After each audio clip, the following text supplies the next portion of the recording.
All right, so we are back with the end of a week's worth of workouts here. We got Friday and Saturday. Friday, we're kicking off a sprint. Saturday, ending with a grind. Go ahead and walk them through the sprint, brother.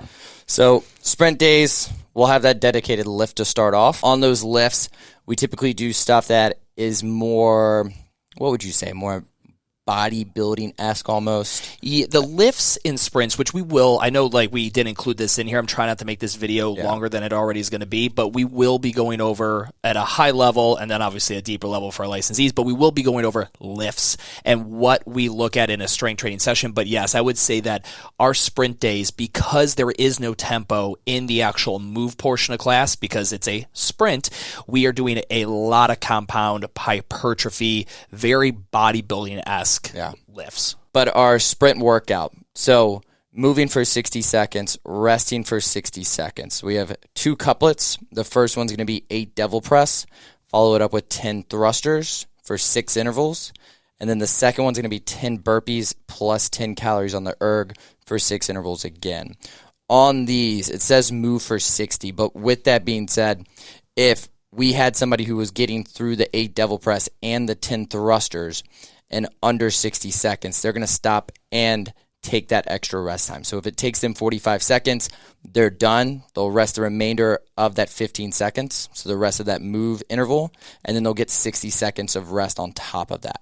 And then once again, like we talked about Thursday with that build, this is another one to where now I can satisfy the need of going for time and not making it a massive discrepancy of, or a massive deviation between times to where somebody's finishing at 9 minutes in a workout and the other person's finishing at 18 minutes in a workout. We'll hit 6 intervals in a row on the devil press and the thrusters, and then 6 intervals in a row on the burpees and the erg. On these, there's no tempo. In a sprint workout, the only tempo is to go as fast as possible. Yeah, and this is where the load selection and really educating the customer as to the goal and the purpose of a sprint, something that they have to be able to do these unbroken. So when we're going through this and we coach them, we make sure that we take a second and we find loads for these movements that allow them to move mechanically sound and smooth, which for us will equal fast, and allow them to truly sprint through it. If it gets too heavy, it's not a sprint. You will go to failure. Your movement will end up looking like crap.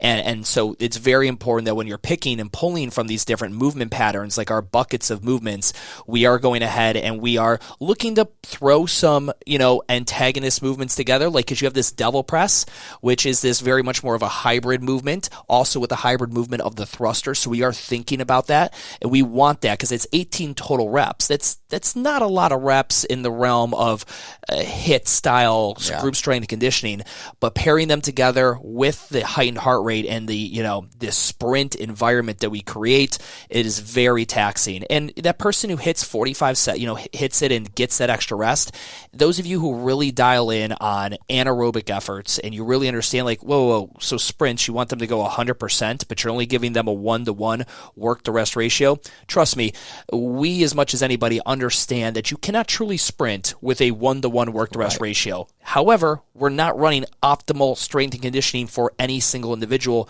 We're creating a group model. And for us to run a successful business that makes a happy, healthy, and fit customer, this is what we've come up with.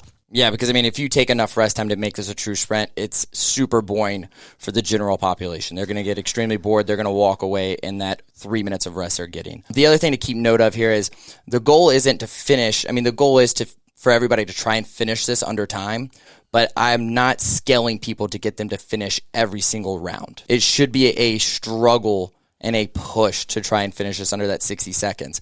And I would say on average, and we'll tell them, hey, you should be getting at minimum 5 thrusters here, right? If we're not getting 5 thrusters, let's scale the devil press down and let's shoot for more. Same thing on the erg. We want you guys getting at least 7 calories. That's the only time we'll scale this. If it's, hey, I'm only getting 8 calories, should I drop everything else down? No, you're fine. And it's a very easy way to scale this. So, for example, we have couplets here. So, like Deuce said, you want to make sure maybe they touch each movement. You'd say, hey, listen, at the 30-second mark, no matter how many devil presses you've hit, you're instantly moving on to your thrusters. And that's just such a fast and easy way.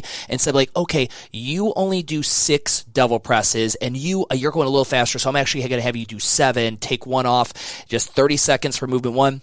30 seconds for movement 2, as you guys are kind of running this from a group perspective.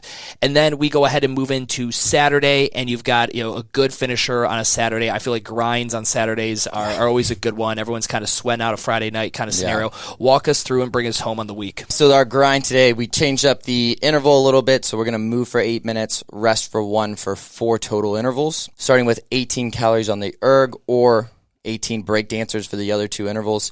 9 half kneeling dumbbell presses on each arm. The tempo is a 3-second hold at the top, 3 seconds on the way back down. And then we have 12 ring rows, so we're going horizontal pulling there. Same tempo or slightly different tempo, so 3 seconds up, so pulling slow up, and 3 seconds down. And then we have 18 V-ups with just a 2-second hold at the top. And the V-ups, the 2-second hold, that tempo is only just to put a little bit more extra spice on the V-up. That's it. This is such a perfectly crafted grind, because what ends up happening here is you've got the calories and the ergs of the breakdancers have high RPMs, right? You're getting through those things. Even like the people that don't move really well, what I call like motor morons, even the breakdancer and the complicated nature of that in the beginning, they're still cycling through this relatively quick. And then they start hitting some traffic. They get these half kneeling presses each arm with that 3-second down. So we're talking 27 seconds of time under tension per arm. And then we move into 12 ring rows where we're talking 6 seconds of time under tension per rep for 12 reps. Now they're really slowing down. They're having to stop, shake it out. They probably cannot do that unbroken for me after the first round or so. And then the V-ups, which are surprisingly a lot more people when you don't let people, if you guys ever seen like the V-up that looks like Pac-Man, where it's just like open and closing like this really quickly, when you actually have them hold at the peak contraction of the V-up and then nice and smooth open up and then squeeze back in, now you've hit a ton of time under set tension at a isolated body part like just the abs. Most people, everybody pretty much is breaking these up. So I love this. It's just this nice, steady car traveling into traffic jam. It embodies everything that we want in a grind. And that dose response is beautiful, because they're going to feel that, oh my God, is this ever going to end? This is so difficult. And then they get a nice 1-minute rest. They pick up exactly where they left off, and they continue to grind their way through it. Also, please note the time domain. It's only 8 minutes.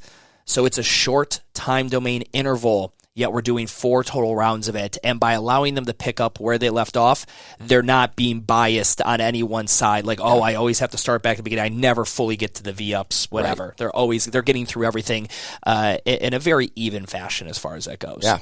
So, guys, this is a look at an actual week of workouts that we did here at Urban Movement to give you guys, what goes through our head and our programming philosophy. I hope you found this helpful. Anyone who wants to get to know more, you are considering a licensing, or you would like to get further into this, please shoot us a DM. Let us know. Thank you for watching. And until we see you in the next video, have a great fucking day.